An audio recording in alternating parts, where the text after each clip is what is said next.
The first lesson of discipline is that it isn't the easiest option. The second lesson of discipline is that it's a full-time activity. And we've said that the best form of discipline is consistent self-discipline. You see, the discipline that it takes to make your bed every day is the same discipline necessary for success in the world of business. The discipline to organize your garage is the same discipline to organize your business. All disciplines carry through to affect all parts of our lives. If we're disciplined in just one area and lazy in another, guess what? Pretty soon, the lazy side will creep in and destroy the disciplined side. The bad habits in one area of our life will eventually destroy our self-discipline in the areas we've been working on. Consistency cannot be inconsistent. Discipline is the mind being trained to control our lives. Discipline is a set of standards which we've selected as a personal code of conduct. Discipline is imposing on ourselves the requirements for honoring these standards. Once we've adopted these standards of behavior and conduct, we're committed to honor them. And if we don't, then there can be no disciplined activity. We find ourselves announcing our standards to our relatives, our friends, our associates. We shout our beliefs and condemn those who believe any differently, but then we don't walk the talk. We end up acting in a way far different from the beliefs we've shouted. We tell our kids that the TV is rotting their minds, yet we spend our evenings in front of it. We tell our employees that they must take advantage of every minute of the working day, yet we spend 3 hours at lunch. Do as I say, not as I do. This is inconsistent. This leads to a loss of credibility among those who watch us. And more importantly, this leads to a loss of credibility within ourselves. The only thing worse than one who is inconsistent in applying their self-imposed disciplines is one who has never considered the need or the value of discipline at all. These people seem to wander aimlessly, changing procedures, changing standards, changing loyalties, and shifting frequently from one commitment to another, leaving behind a trail of broken friendships, unfinished projects, and unfulfilled promises, all because of a discipline that was either non-existent or imposed so infrequently that it was ineffective. You've got to come with willingness. You've got to come with skills. You've got to be willing to learn, willing to change, willing to grow, willing to put yourself out, willing to stand up to the bad weather, willing to pull out the weeds, willing to nurture. That's the only way you get a return. Once you understand these principles, self-interest now truly becomes an exciting challenge, making sure everybody wins. Enlightened self-interest makes sure that everybody wins. Now here's another one. If you want to find, you must search. And if you search, you will find.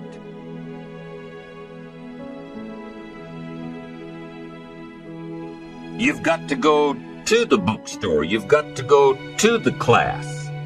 You've got to go to the training. You've got to go searching. Why? If you search, you will find. You'll find ideas. You'll find inspiration. You'll find hope. You'll find contacts. But you've got to be out there, on the search, on the look.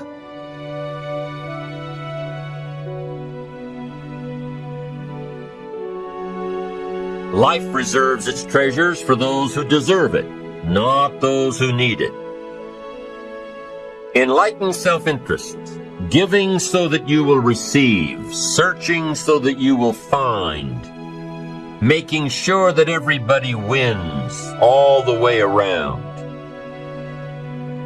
Enlightened self-interest needs to be educated. Enlightened self-interest says, I will learn that life is not just the passing of time. I will learn that life is the collection of experiences, ups and downs, highs and lows, laughter and tears.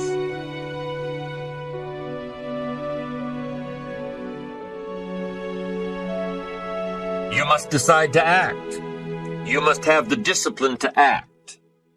Now here's what's important about discipline. One discipline affects another discipline. All disciplines affect each other. In fact, here's a good philosophical phrase. Everything affects everything else. Nothing stands alone. Don't be naive and say, this doesn't matter. Of course it matters. It all matters. Some things may matter more than others, but everything matters.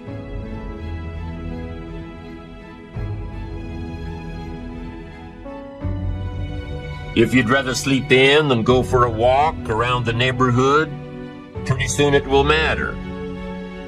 If you'd rather spend your money instead of saving it, pretty soon it will matter. If you'd rather put off a letter to an old friend instead of corresponding regularly, pretty soon it will matter.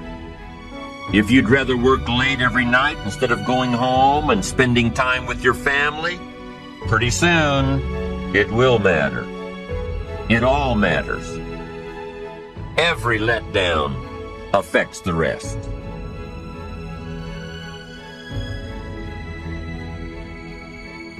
If you won't walk around the block, you probably won't eat right.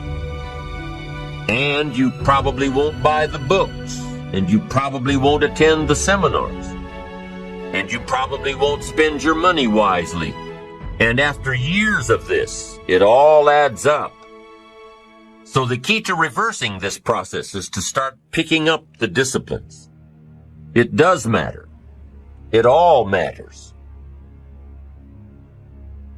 Many people yearn for instant transformation, a miraculous change that will revolutionize their lives overnight. But the truth is, lasting change rarely happens that way. It is the result of consistent, deliberate action taken day after day, week after week, and year after year. Imagine a sculptor who carves a masterpiece out of a block of stone. Each strike of the chisel may seem insignificant on its own, but it is through the accumulation of these small, repetitive actions that a magnificent sculpture is born. In the same way, it is the accumulation of our daily actions that shapes our lives.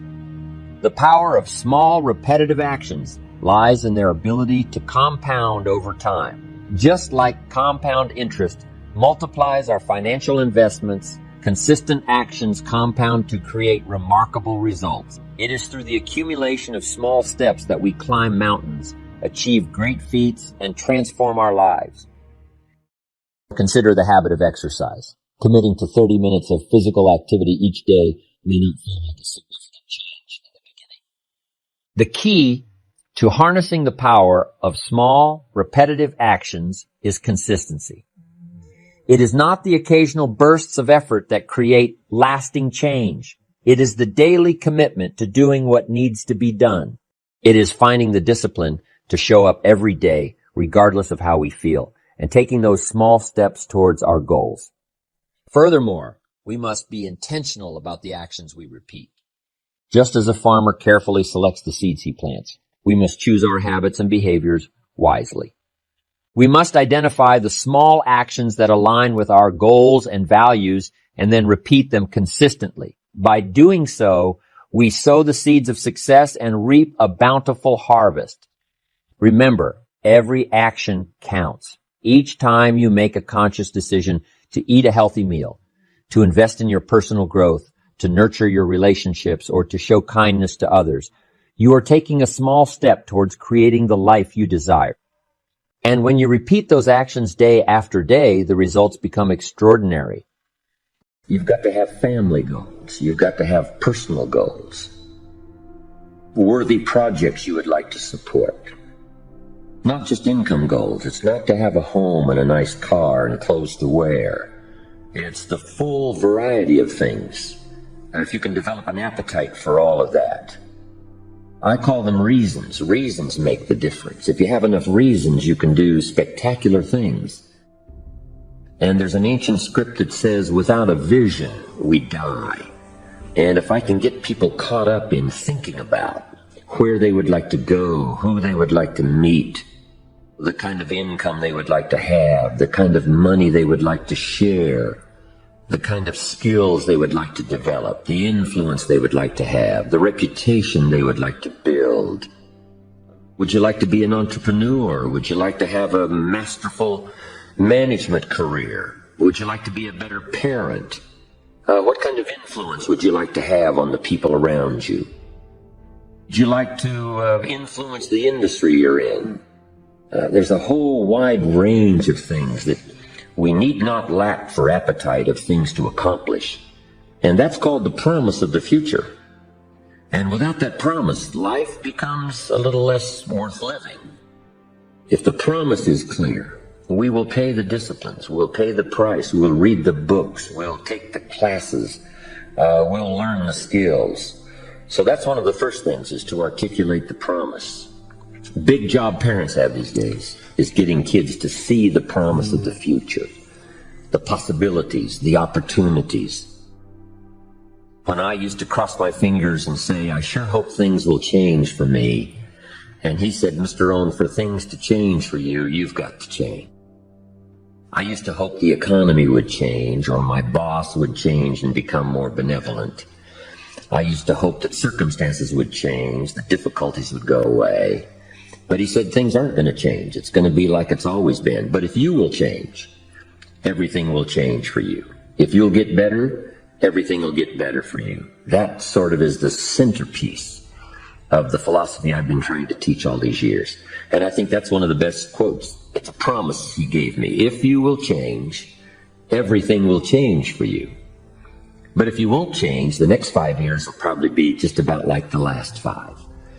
But anytime you want to, you can learn from the last 5 and make the next 5 years of your life totally different from the last 5 if you'll make some little, simple, beginning changes for your health, for your income, being more valuable in the marketplace, things you want for yourself and for your family, and all the rest. Small pieces at a time. Best is to substitute a poor habit with a good habit. If you've got some bad habits as far as your health is concerned, if you start some good ones. My mama taught an apple a day. And my father will be 92, he's never been ill, I've never been ill, my children, my grandchildren. Mama taught us so well those simple, basic, good habits of good health that we've followed all these years, and the payoff is extraordinary. So maybe you've got something like smoking maybe that you shouldn't do. But rather than just trying to quit that, what if you started something positive and you got so inspired about doing that, that inspired you then to start changing something that was negative? Success is looking at your own desires, looking at your own possibilities, and then stretching yourself and seeing if you can become all that you can become, earn all that you can earn, share all that you can share, make steady progress in that direction. To me, that's success. Well, a lot of the immigrants now that come to America from other countries have taught us some great lessons. They're some of the best students in school. The Russians that came to Israel, I'm telling you, they're now the leaders in industry.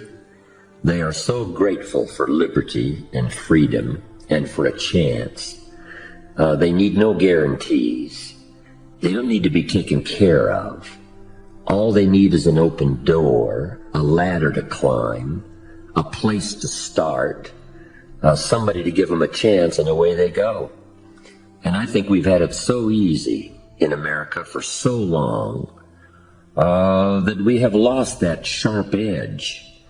And who knows, all the shake-up these last few years, the walls have come tumbling down. But in America, we need a whole new sense of personal drive, personal ambition, that will take whatever we got and see what we can make out of it. If it's pennies, we start with pennies. If it's painful, you start painful. You know, if you're ill, you start ill. If you don't have much of a chance, you just start with not much of a chance, but see what you can make of it. And I think some of the people in other countries now where freedom is finally intact, the walls have come down, that are starting that journey could teach us a lot about taking what we've got, making something valuable out of it, rather than expecting someone to give us something.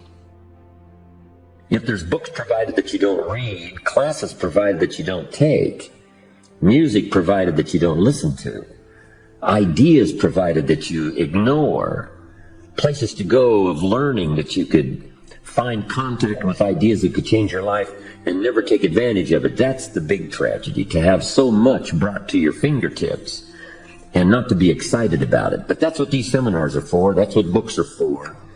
That's what messages like this are for, is to remind people of what all is available. Let us not be cynical, but let us be thankful and reach out and appropriate what's available and let it affect our lives now and in the future. And my study and the possibilities just overwhelm me as to where people can begin and then finally where they can go, what they can start with and what they can finally become. And to, first of all, I think recognize that is an incredible, exciting adventure. And then if you start working with it, what could I really do if I learned the lessons, adopted the disciplines, read the books, fed on the ideas like bread for my mind? What could I really accomplish? And the stories are always fascinating to us all about where people started, but where they finally ended up, what they finally accomplished, with dangers along the way, of course. But that's what philosophy is all about. Human philosophy is to give us guidance to avoid the dangers and take advantage of the opportunities.